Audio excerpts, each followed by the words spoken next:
Curated Content is your insider hub to the best channels YouTube has to offer. Explore the communities you never knew existed with me, Mallory Bart, as we take a deep dive into YouTube. Welcome to the first episode of Curated Content, the YouTube-centered podcast where I will inform you all about YouTube. For the first episode, I wanted to talk about basically the history of YouTube and how YouTube became what it is today. Today we have the Logan Pauls, the Jake Pauls, the Tana Mojos, and it's a long stretch from what it began as. So if you don't know anything about YouTube, this is definitely the place to come because I know a lot about YouTube and I spend all my time watching YouTube. So to start it off here, YouTube was founded on Monday, February 14th, 2005, and coincidentally, today is February 12th, so it has been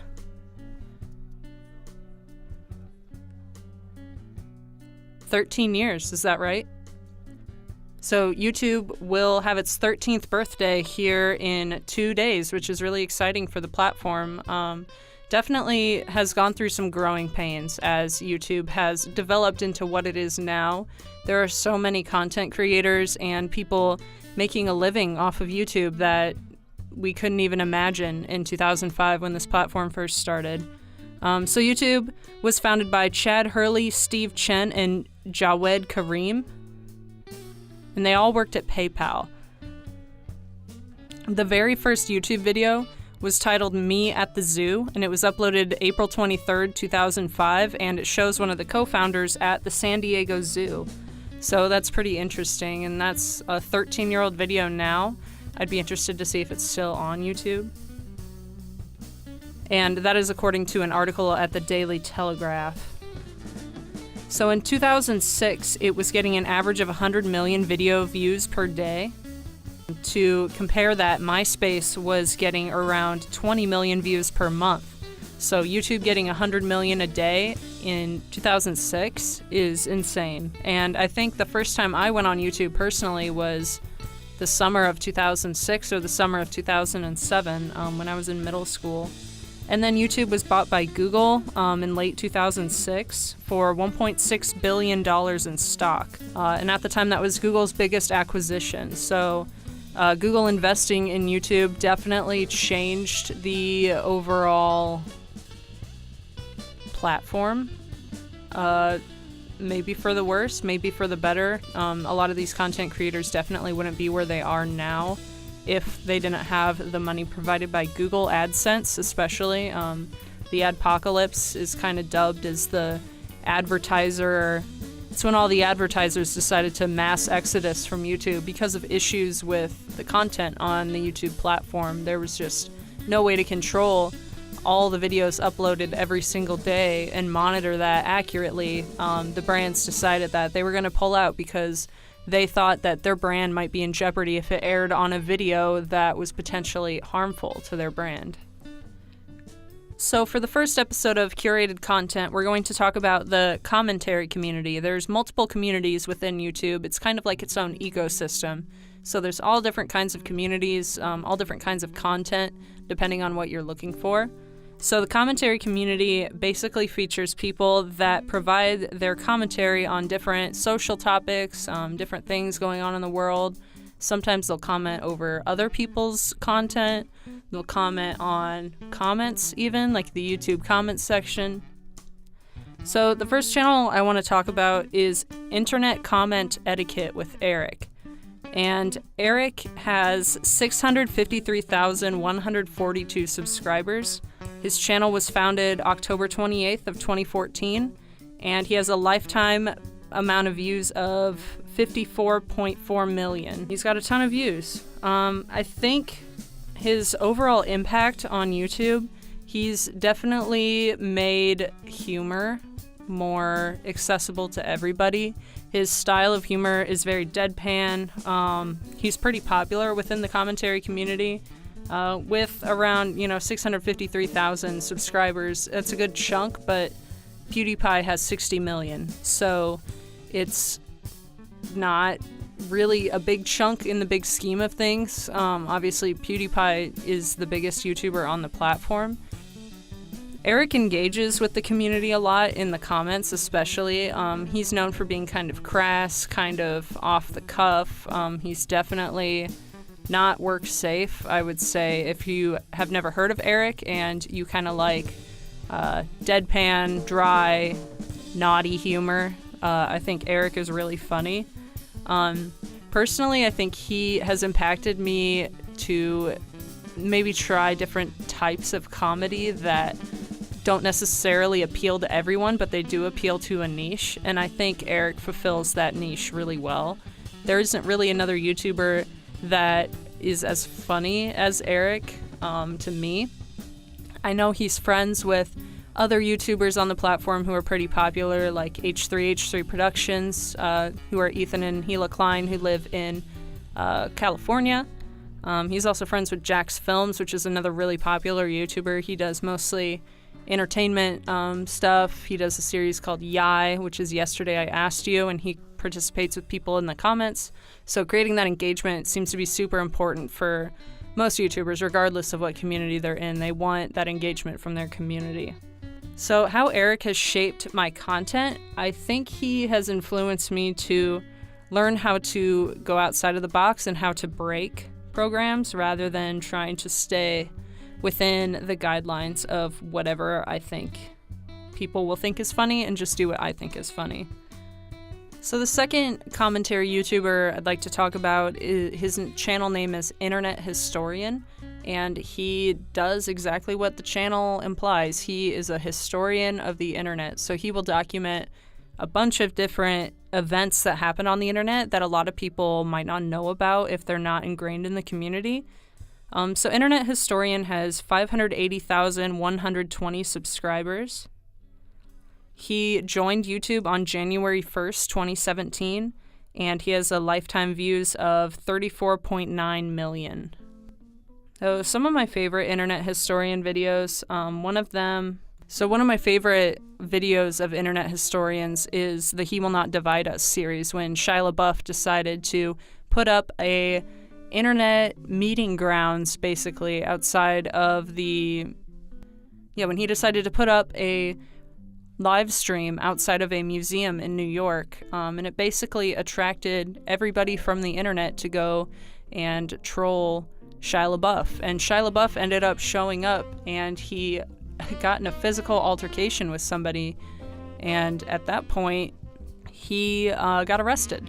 So that is something that's really interesting, that was mostly executed by 4chan, which are kind of known for being the trolls of the internet, if you will, and there were some other people involved, but the He Will Not Divide Us series from Internet Historian basically documents that in a way that's educational and that anybody can watch and kind of get the gist of what happened.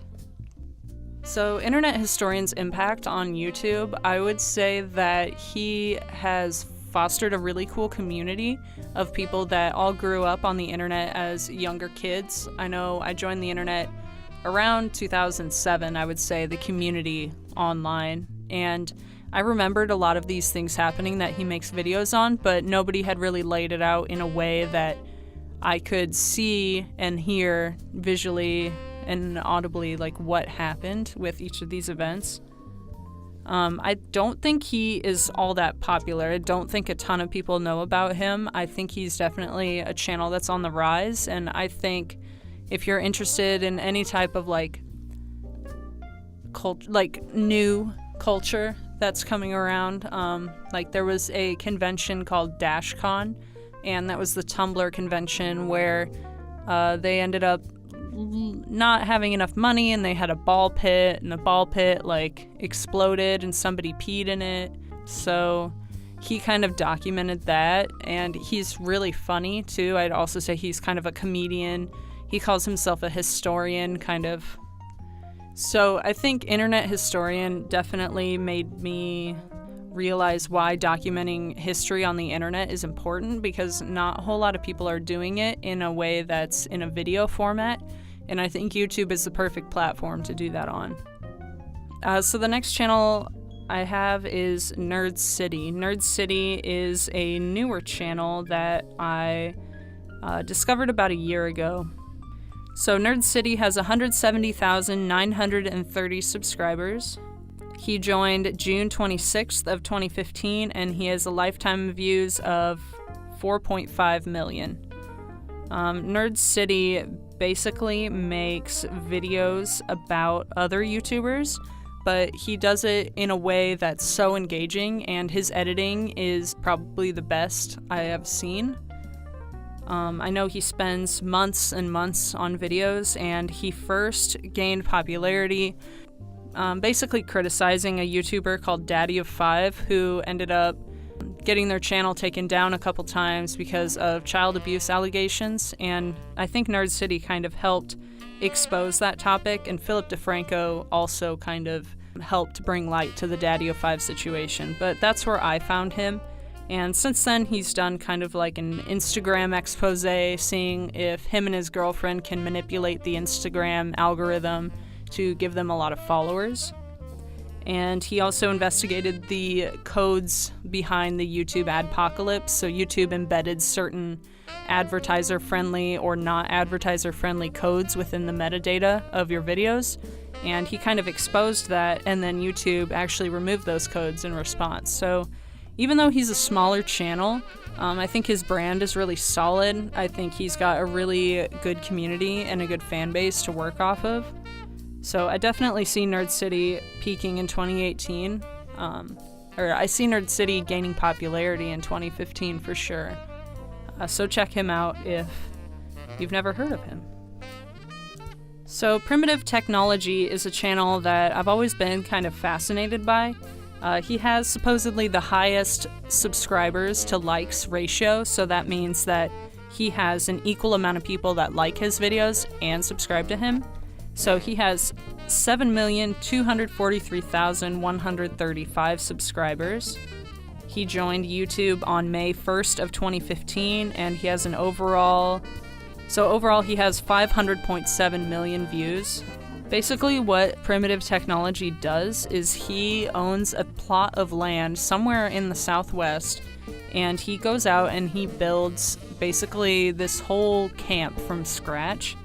And he doesn't upload all that often. He uploads probably once a month, but the videos are around 5 to 10 minutes long, and he uses everything like... Basically, he makes his own tools, he makes his own materials, he makes everything from scratch. So he has a video called Pottery and Stove, and he's really good at making furnaces and lighting his own fires, and he will actually make the pottery. Another really cool video was where he made a water-powered hammer to smash like herbs or rocks or things that were like repetitive for him to smash or would tire him out. So he made a contraption where the water would power a hammer to knock it in a little divot. I think Primitive Technology showed me that you don't have to have flashy editing or a good story or really like any frills. Like, as long as you're doing something cool and something interesting, people will watch. His most recent video was posted about 3 weeks ago, and it has around 5 million views. And he doesn't really promote himself on social media. He has a WordPress account, but he's kind of out of the public eye, I would say. He doesn't get involved with other YouTubers. He just does his thing and then makes his videos. One of my favorite videos that Primitive Technology did was when he built a house and he added a heated floor and custom tiles to the roof. The channel Vsauce is a channel that is pretty well known even to people outside of the YouTube community that don't really watch YouTube all that much. His name is Michael, and he has a YouTube Red series called Mindfield. If you've seen Mythbusters, Vsauce is a lot like Mythbusters, but I'd say the more modern version. So Vsauce has 12,944,389 subscribers. He joined YouTube July 30th, 2007, and he has a lifetime views of 1.3 billion. So Michael has definitely been working hard for a long time. I just started watching Minefield last week, and I went through the whole first season while I was on the treadmill, and Minefield is so in-depth, and it covers so many topics that are all interesting. He has an episode called A False Confession, and that's where he, under the guidance of a doctor, he was given this drug that is supposed to be used during interrogations for criminals, and he tried to lie to the police interviewer, basically. And they gave him enough to the point where he did lie, and the video was really interesting because it kind of showed the process behind that, if it's ethical or not, and just like the general feelings. Another one that was interesting that's in the season 2 of Minefield is called Interrogation, and he basically tried to convince people that they did something that they didn't. So the premise was they were both given a test and they were told not to cheat. There were 2 participants and they were both given a test and told not to look at each other's paper. And Michael came in the room after they were done and said that because one of them cheated, they would need to say who it was, say why they cheated, and sign a form. And the idea was to see if, out of pressure of consequences or ramifications, that they would sign a paper saying that they did something that he knows they didn't do. So it was kind of like studying false confessions. Vsauce also has a ton of videos on his channel that are all extremely well put together, and it's clear why he was picked for a YouTube Red series.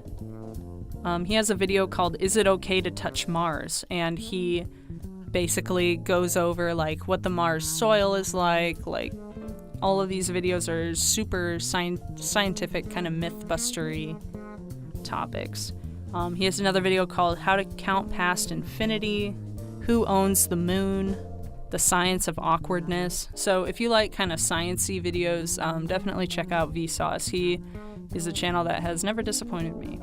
As far as his impact on my content, I think it showed me that it's really good to have an educational stance, and that people will watch something that's educational as long as the production value is there. So increasing production value is always super important when first starting out a YouTube channel. A YouTuber that I just recently started watching, his name is Gooden, and I actually found him through Nerd City. So Drew is part of the Viner invasion, which includes Jake Paul, Logan Paul, basically anyone who is popular on Vine who wants to continue making content but can't because Vine was shut down by Twitter last year. So Drew is one of those Viners, I would say. He has 387,172 subscribers. He joined YouTube August 21st of 2015, and his total lifetime views are 14.6 million. So Drew was mentioned by Jenna Marbles in one of her videos recently in January of 2018. He made a video called Life Hacks Are Only Getting Worse. And he makes kind of longer videos. They're all around 20 minutes long, but he talks about various life hacks that don't really make sense. So he'll talk about using glue to shave your legs, or any of those Instagram videos you see that just don't make sense that are considered a life hack. He made another video called Completely Pointless Life Hacks that kind of took off. It got 2 million views. The rest of his videos get around 500 to 700,000. But life hacks and comedy videos are definitely what Drew excels at. He made another video about a month ago called I Quit My Job to Do YouTube, and he talks a little bit about the business side of YouTube, demonetization, that kind of thing. I think Drew shows that sometimes it's okay not to have a super high production value show, and you can just make a show based on your personality and your humor. So Drew uses MS Paint as his backdrop, and he draws little things in the background that are super weird sometimes, and they'll change randomly. So I think he kind of does slapstick dry humor, but he also seems to care a lot about his work. So Drew Gooden is definitely a channel on the rise to check out. Thanks for joining me on Curated Content, your one-stop shop for premium YouTube knowledge. Don't know what to watch next? Join me next time as we explore the various communities of YouTube.